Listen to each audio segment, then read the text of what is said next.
que aquí los dominicanos tú le dices a la gente Mike Pompeo, probablemente no sepa de qué se está hablando, pero cuando tú hablas de la llamada de Pompeo, entonces la gente recuerda que fue ese secretario de Estado de los Estados Unidos que en un acto de soberbia de Danilo Medina, procurando a toda costa repostular, bueno, pues militarizó el Congreso. Ese mismo exsecretario de Estado de los Estados Unidos en el gobierno de Donald Trump participó en el país en una conferencia aquí en la capital y habló de muchos temas. Habló de tecnología, habló de desinformación, habló del papel del gobierno respecto al tema de innovación. Pero aquí de lo que todo el mundo habló, nadie se dio por enterado de los temas tratados por Pompeo. Señores, fue la presencia de José Gómez Canaán, mejor conocido como Jochi Gómez, que actuó como moderador en esa conferencia. Jochi Gómez, bueno, ¿de quién estamos hablando? Estamos hablando de este señor que siendo investigado por su participación en Transcor Latam, que también es el caso de la semaforización y todo lo que implicó ese proceso, que por un buen tiempo se quedó también en una nebulosa y después se retomó esa empresa que tuvo todos sus líos con los semáforos, con el Intran, que se había suspendido ese contrato, nadie supo por qué siguió rodando como si nada, pero que tampoco se ha podido dar ninguna explicación. Y ante eso, también había sido el señor Gómez Canaán vinculado al supuesto fraude en las primarias del Partido de la Liberación Dominicana en el 2019. En el 2012 fue investigado supuestamente por hackear 44 correos de empresarios y funcionarios del gobierno de entonces. Y con lo del Intran, envalentonadísimo, habló que lo que han querido es meterlo al medio, utilizando al Ministerio Público para crear casos, en fin, dijo muchas cosas muy envalentonado, que también todo el mundo se ha sorprendido frente a ese envalentonamiento, pero más aún frente a la tibieza de las autoridades respecto a un caso de tanta envergadura como fue el caso de la semaforización, no solo por lo que implicó en términos económicos, sino también por lo que implica en términos de la seguridad. Pero lo que más sorprendió en esa intervención fue que ese señor, Jochi Gómez, confirmó que una empresa, otra de las que él tanto tiene, porque también tiene la empresa de las licencias, que igual también ha sido sometido a serios cuestionamientos, porque en muchos casos se ha ido repitiendo y repitiendo grado a grado, en fin, pero ese no es el tema ahora. Ahora hablamos de Auric, que era la única empresa, dijo él, que tenía un contrato con el Ministerio de Defensa para temas de seguridad nacional. Y ese señor dijo que ese contrato lo iban a suspender,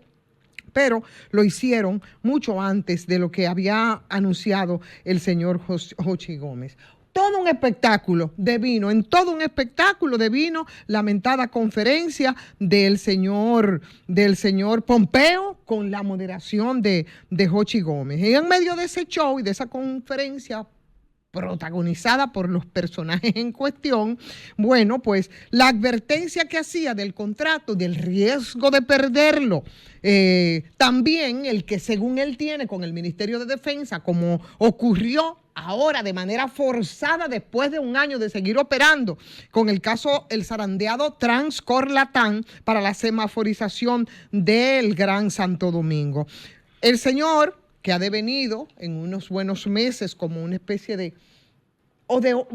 se retoma en unos meses, pero desde hace tiempo viene como una especie de personaje de la sombra, el señor Jochi Gómez, amparado, por supuesto, en vínculos primarios de su familia. Todo el mundo sabe cuáles son su familia. No ha habido manera de que se sepa mientras esto ocurre en qué andan las investigaciones respecto a las irregularidades que se detectaron en esa famosa licitación, ni tampoco se ha sabido qué pasó con el Ministerio Público, ni que suelte prenda sobre lo investigado, no, ni que se dé ningún tipo de explicación desde el oficial, mucho más allá de que a doña Milagro, por ejemplo, desde la oficina de ética, no le gusta que un contrato que se suspendió siga rodando. Tampoco han convencido las declaraciones del pobre, digo yo, Morrison, porque probablemente es el que menos cosas tenga que contar respecto a eso. Por eso lo digo en ese sentido. El Ministerio de Defensa no ha explicado el contenido de ese otro contrato en ese documento que se conoció ¿verdad? Se conoció y da cuenta de la notificación de la rescisión de ese citado contrato mediante un acto de alguacil. Un contrato en el que, según Hochi, es contrato, pero que el acto de alguacil que luego emitió el Ministerio de Defensa dice que el Estado General de las Fuerzas Armadas y Leo, a unanimidad de sus miembros, aprobó la rescisión de un acuerdo de cooperación entre el Ministerio de Defensa y la Sociedad Comercial Auric. De igual forma, se decidió destruirle a la Dirección General del Cuerpo Jurídico del Ministerio de Defensa para que le notifique la rescisión del citado acuerdo a la referida sociedad comercial. No sé cuál es la diferencia, habría que explicármelo, entre un contrato que dice Hochi, entre un acuerdo que dice el Ministerio de Defensa. Pero lo que yo sí sé y me pregunto, y me parece tan curioso y me parece muy relevante en este caso, es que con el pedigrí de este señor, de ese que estamos hablando, que en el 2012 se le acusó de tal o cual, lo que pasó posteriormente, que culmina pasando por el tema de las licencias de conducir, que también son de una empresa propiedad de este señor, que culminan con el caso de Transcor Latam. Señores, el Ministerio de Defensa le haya concedido contrato o acuerdo y que dejara en manos de esa persona con ese perfil un contrato o un acuerdo que implica la seguridad nacional. Díganme si nosotros no vivimos en un solar alusado al que le llaman país.